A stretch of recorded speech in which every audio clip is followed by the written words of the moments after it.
اور رجوع نمبر 10 جو میں نے بڑی مشکل سے کیا، جو میرے لیے بڑی تکلیف دہ چیز تھی، لیکن بہرحال ظاہر ہے کہ جب بہت زیادہ اختلاف کھڑا ہوتا ہے تو پھر آپ کو اس کے اوپر رجوع کرنا پڑتا ہے. وہ آلموسٹ 8 سے 4 سال پہلے میں نے یا 3 سال پہلے کیا، اور وہ تھا حضرت معاویہ رضی اللہ تعالیٰ عنہ کی غلطی کو اجتہادی غلطی کہنا. اس سے میں نے رجوع کیا کہ ان کی غلطی اجتہادی نہیں تھی بلکہ وہ جان بوجھ کر تھی، اور احادیث اور آیات اسی پر گواہ ہے کہ ان کی غلطی کو کسی صورت اجتہادی نہیں کہا جا سکتا.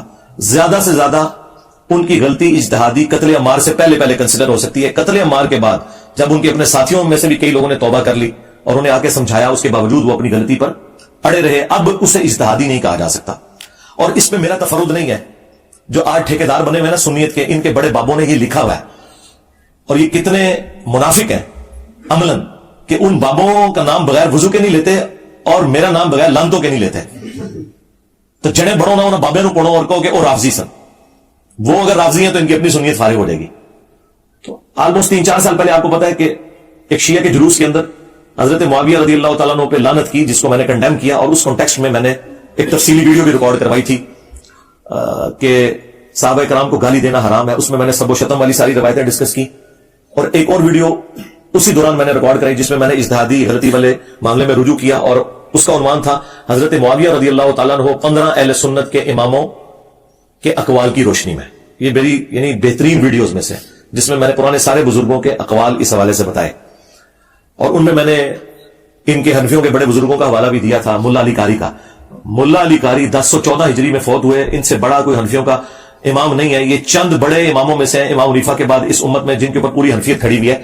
اور یہ کوئی لوکل امام نہیں، ملا سے مراد ملا عمر کی کوئی رشتہ داری نہ سمجھیے گا. یہ ملا علی قاری پوری دنیا میں اتھارٹی مانا جاتا ہے حنفیوں کے ہاں، کیونکہ اس نے مشکات المصابی کی شرح لکھی مرقہ، اور اس شرح میں چونکہ مشکات المصابی تو حدیث کا مجموعہ ہے اور پوری فقہ حنفی کی موت ہے حدیثیں ڈسکس کرنا، تو اسے ایک شرح لکھنی پڑی فقہ حنفی کو ثابت کرنے کے لیے حدیثوں کے خلاف. تو کوئی بڑا بندہ ہی چاہیے تھا نا جو ہر حدیث کو کاؤنٹر کر کے کہتا نہیں ہمارا امام صحیح کہہ رہا ہے، یہ حدیث غلط ہے. تو اس کے لیے ایک امام لانچ ہوا، ملا علی قاری، جو بریلویوں اور دیوبندیوں کے امام اور حنفیوں کے بڑے امام، اور بریلوی دیوبندی کی تقسیم سے پہلے کے ہیں. وہ ملا علی قاری نے مرقہ لکھی، اور اس میں جب حدیث آئی نا 5878 قتل عمار والی حدیث، تو اس میں انہوں نے کچھ جملے لکھے، اور اب یہ اردو ترجمے کے ساتھ تو اب انہوں نے شائع کیا دیوبندیوں نے. میں تو بہت پہلے اپنے پمفلٹ کربلا بارے میں سے ڈال چکا تھا. انہوں نے جو جملے لکھے ہیں نا، میری ویڈیوز تو اس کے سامنے شائع کوئی نہیں. انہوں نے پہلا جملہ لکھا اس میں کہ حضرت معاویہ پر واجب تھا کہ وہ خلیفہ وقت علی ابن ابی طالب کی بیعت کر لیتے، یعنی انہوں نے واجبیت کا ترک کیا. جو مسلم میں آتا ہے جو بغیر امام کے بیعت کے مرا وہ جاہلیت کی موت مرا. وہ ساری حدیثوں کے حوالے سے انہوں نے کہا کہ ان پہ واجب تھا کہ اپنے امام کو پہچانتے. نمبر 2، دنیا کی منفعت کے لیے، خلافت کے حصول کے لیے اپنی خواہش کو ترک کر دیتے ہیں. یعنی انہوں نے کہا کہ یہ جو حضرت علی کے خلاف وہ لڑے، وہ کوئی قصاص عثمان کا چکر نہیں تھا، بلکہ وہ خود خلیفہ بننا چاہتے تھے. دیکھ لو، یعنی ایک بندہ اندر تک بڑھ گیا ہے، وہ دل دیکھ اور فتویٰ لگا رہا ہے. اچھا، نمبر 3، وہ باطن میں باغی تھے، لیکن ظاہراً خون عثمان کو انہوں نے اپنی ڈھال بنایا ہوا تھا لوگوں کو دکھانے کے لیے. بھی نام لکھا ہے، جیسے یہاں پہ پولیٹیشنز کرتے ہیں نا، سامنے کوئی اور ریزن رکھتے ہیں اور پیچھے کچھ اور ہوتا ہے. تو انہوں نے کہا کہ اندر سے وہ باغی تھے، وہ حضرت علی کو خلیفہ ہی نہیں ماننا چاہتے تھے. پبلک کی آنکھوں میں دھول جھونکنے کے لیے انہوں نے حضرت عثمان کی شہادت اور قصاص کو اپنی ڈھال بنایا ہوا تھا لوگوں کو دکھانے کے لیے. آپ ذرا یہ جملوں کے اوپر غور کریں. نمبر 4، انہوں نے کہا کہ قتل عمار والی حدیث تقتلہ الفئۃ الباغیہ 2812 2812 یہ میری بوتل ہوتے لکھا ہے. اچھا، قتل عمار والی حدیث حضرت معاویہ کی چھپی ہوئی بغاوت کو ظاہر کر دیتی ہے. یہ چوتھا فکر. اور 5واں انہوں نے لکھا کہ حضرت معاویہ کے عمل نے قرآن اور سنت دونوں کو پیٹھ کے پیچھے ڈال دیا. یعنی بجائے انہوں نے قرآن و سنت پہ عمل کرنے کے، انہوں نے اپنے اس نفس کی پیروی کرتے ہوئے یہ سب کچھ کیا. مجھے بتائیں اس کے بعد کوئی جملہ رہ گیا کہ کوئی بولتے؟ پھر پتہ کیا انہوں نے اینڈ پہ کہا، لیکن ہمیں چاہیے کہ ہم اپنی زبانیں بند رکھیں. ہاں، یہی تو ہم کہہ رہے ہیں کہ ہم اس سے ہلکی باتیں کر کے اور ڈائریکٹ حدیثیں بیان کر کے اپنی زبانیں بند کیے ہیں. اور ملا علی قاری یہ سارے فتوے بیان کر کے بھی کہہ رہے ہیں زبان ہمیں بند کرنی چاہیے. یعنی ملا علی قاری المتوفی 1014 ہجری، یقین کریں میں تو اس کے بعد انہیں دل سے کہتا ہوں رحمہ اللہ. ہاں، انہوں نے بتا دیا کہ یہ سارا اختلاف کرنا کوئی رافضیت نہیں ہے. اور دوسرا فتویٰ ملا علی قاری سے بھی بڑے امام جو ان سے بھی پہلے گزرے 855 ہجری میں فوت ہوئے, انہوں نے عمدۃ القاری صحیح بخاری کی شرح لکھی. بدر الدین عینی, ایک ہی زمانے میں دو امام ہیں. ابن حجر اسقلانی نے فتح الباری لکھی 852 ہجری میں فوت ہوئے, اور 855 ہجری میں 3 سال کے بعد انہی کے زمانے میں تھے فوت ہوئے بدر الدین عینی. انہوں نے بخاری کی شرح لکھی, اور انہوں نے بھی وہی کام کیا جو مشکات کی شرح لکھتے ہوئے فقہ حنفی کو ثابت کرنے کے لیے جو مولا علی قاری نے پاپڑ بیلے تھے نا, وہی پاپڑ بخاری کے خلاف بیلے بدر الدین عینی نے اپنی فقہ حنفی کو ثابت کرنے کے لیے, کیونکہ بخاری تو فقہ حنفی کے خلاف ہے. اچھا, انہوں نے بھی یہ کیا کہ وہ 7083 نمبر حدیث جو بخاری میں آتی ہے نا کہ جب کوئی مسلمان دوسرے مسلمان پہ تلوار اٹھائے تو دونوں جہنمی ہیں, اس کی وہ شرح لکھتے ہیں. اور یہ اس کانٹیکسٹ میں ہے کہ وہ ایک تابعی جو ہے وہ حضرت علی کی حمایت میں کھڑے ہوتے ہیں, تو ابو بکرہ صحابی انہیں روکتے ہیں کہ بھائی میں نے رسول اللہ سے سنا تھا جب ایک مسلمان دوسرے پہ تلوار اٹھائے تو دونوں جہنمی ہیں. اور پھر ہم نے نبی علیہ السلام سے پوچھا کہ جو قتل ہو جائے وہ کیوں جہنمی ہے, قاتل تو جہنمی ہے. تو نبی علیہ السلام نے فرمایا اس مقتول نے بھی تو اپنے بھائی کے قتل کا ارادہ کیا تھا, وہ بھائی کامیاب ہو گیا, لہذا دونوں ہی جہنم میں. اس حدیث کو استغفر اللہ واتوب الیہ حضرت ابو بکرہ نے حضرت عائشہ اور حضرت علی کی جنگ کے اوپر فٹ کر کے مجلس میں کیا رزلٹ نکالا کہ دونوں جہنمی ہیں. تو غلطی لگی ان کو. انجینئر ہوتے ان کے ساتھ ہوتا ہے انجینئر ابو بکرہ, تو یہ رافضی کہہ دیتے, لیکن وہ انجینئر نہیں تھے نا, سمپل صحابی تھے, وہ ابو بکرہ کہہ دیا. اب یہ اتنی خطرناک بات تھی, اور یہ بالکل ردی کی ٹوکری میں ان کا فتویٰ پھینکنے والا ہے. یہ حدیث اس کے بارے میں ہے ہی نہیں ہے. یہ حدیث اس صورت میں اپلائی ہوگی جب کوئی ناحق کسی کے خلاف تلوار اٹھائے, کوئی لسانیت کی بنیاد پہ لڑے. لیکن جب سورہ الحجرات میں آیا کہ جب مومنوں کا گروہ باغی ہو جائے اس کے خلاف تلوار اٹھاؤ جب تک کہ وہ توبہ نہ کر لے, اسی کے تحت حضرت علی نے جنگ جمل صفین اور نہروان لڑی تھی. حضرت علی سے زیادہ کوئی قرآن نہیں جانتا تھا. یہ حدیث حضرت علی پہ نہیں فٹ ہوتی تھی نہ حضرت عائشہ پہ. حضرت علی نے جنگ بالکل حق کے اوپر کی. اس کے اوپر خیر میں الگ سے کہ یہ ویڈیوز میری ریکارڈڈ ہے. بہرحال یہ جو حدیث ہے نا 7083, اس کے کانٹیکسٹ میں بدر الدین عینی نے لکھا کہ علامہ کرمانی تو کہتے ہیں کہ حضرت معاویہ کو 1 اجر ملے گا اور حضرت علی کو 2 اجر ملیں گے, کیونکہ حضرت علی حق پہ تھے اور دونوں مجتہد تھے.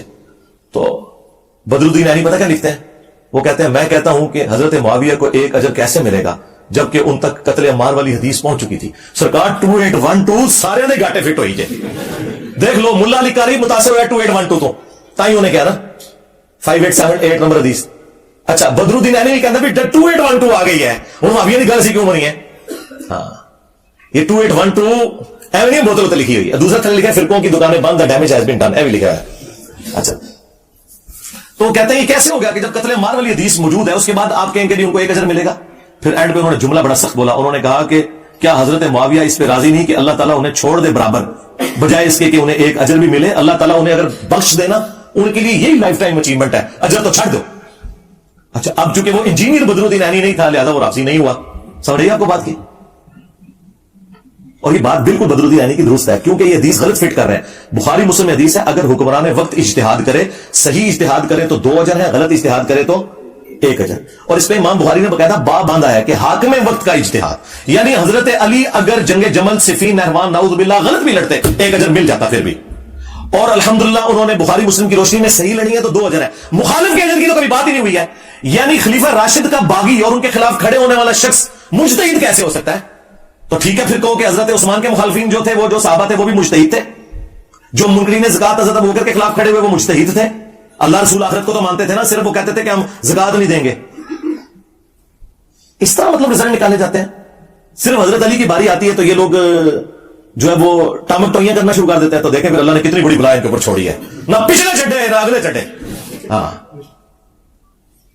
علی کے جیسا ہے ہی کوئی نہیں, بنو امیہ ہے شاہ ہی کوئی نہیں.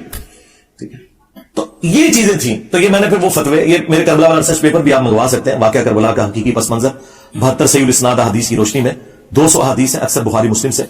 صبح 9 سے شام 5 بجے تک ہمارا فون نمبر کھلا ہوتا ہے. نماز کی ٹائمنگ یا کوئی اور ایشو ہو جائے الگ بات, واٹس ایپ بھی اس پہ بنا ہوا ہے 032159000162. آپ کال کریں, فری آپ کے گھر ڈاک آئے گی. 12 کا پیکج, 3 اذکار کارڈ اور 9 ریسرچ پیپرز. اس میں کربلا والا ریسرچ پیپر بھی ہے اور 8 مزید ہے. صرف آپ کو TCS کا 500 روپیہ خرچہ دینا ہے, آپ کے گھر یہ فری جائے گا. ہم لاکھوں بانٹ چکے ہیں اللہ کے فضل سے, کوئی مسئلہ نہیں ہوتا. میں مسلح اٹھاتا ہوں, نیچے سے سونے کی ایک ڈلی نکالی, عثمان بھائی کو دیتا ہوں, جا کے بیچتے ہیں, پھر 1 لاکھ کا صفائی بیچ چھپوا لینا, کوئی مسئلہ نہیں. تو فری جاتا ہے. اور یہاں پہ جتنے لوگ آ رہے ہیں پچھلے آلموسٹ 10-12 سال سے اللہ کے فضل سے سب کو ہم ریسرچ پیپر فری دیتے ہیں. آپ لوگوں کو بھی اینڈ میں مل جائیں گے انشاءاللہ تعالی. تو وہ آپ منگوا کے پڑھیں. تو اس میں نے یہ ساری چیزیں ایک مینیجیبل فارم میں جمع کی ہوئی ہیں. باقی میرے کئی ایک جو لیکچرز ہیں وہ اس کے اوپر گواہ ہیں. بہرحال اس کی برکت سے یہ ہو گیا کہ یہ میں نے سارے رجوع ایک جگہ جمع کر دیے جو عقائد و نظریات کے اعتبار سے تھے. باقی میں نے آپ کو کہا کہ کسی روایت کے حوالے سے کوئی حکم ہے تو اس کے اوپر پھر یہی ہے کہ چونکہ اوریجنل ڈاکٹرن میری نہیں بدلتی تو میں کسی روایت کے حوالے سے کوئی بات کر دوں تو اس سے کوئی فرق نہیں پڑتا. اوریجنل ڈاکٹرن اپنی جگہ پہ موجود ہے اور اس کی میں نے مثال آپ کو شروع میں بھی دے دی. اور بھی کئی ایک مثالیں موجود ہیں وہ آپ کو ویڈیو سے پتہ چل جائیں گی. بہرحال اللہ کا شکر ہے کہ یہ میرے ایک ذمہ قرض تھا جو میں نے اپنی زندگی میں اتار کے اس کو ویڈیو ریکارڈنگ میں لے آؤں تاکہ آپ کو ادھر ادھر بھاگنا نہ پڑے کیونکہ جی 10 انجینئر صاحب نے کتنے رجوع کیا جس گال تو وہ آپ یہ ایک ہی ویڈیو اس کا ہم اردو میں بھی ٹائٹل رکھ دیں گے انجینئر کے 10 رجوع یا جو بھی ایک آپٹیمل اس وقت اردو میں بنے گا وہ انشاءاللہ ہم رکھ دیں گے تاکہ آپ کو اس حوالے سے آسانی ہو جائے. ہمارا یہ جو آج کا پبلک سیشن نمبر 94 ہے بمطابق 14 مئی 2023 اللہ کے فضل سے یہ بھی ریکارڈنگ ہوگی.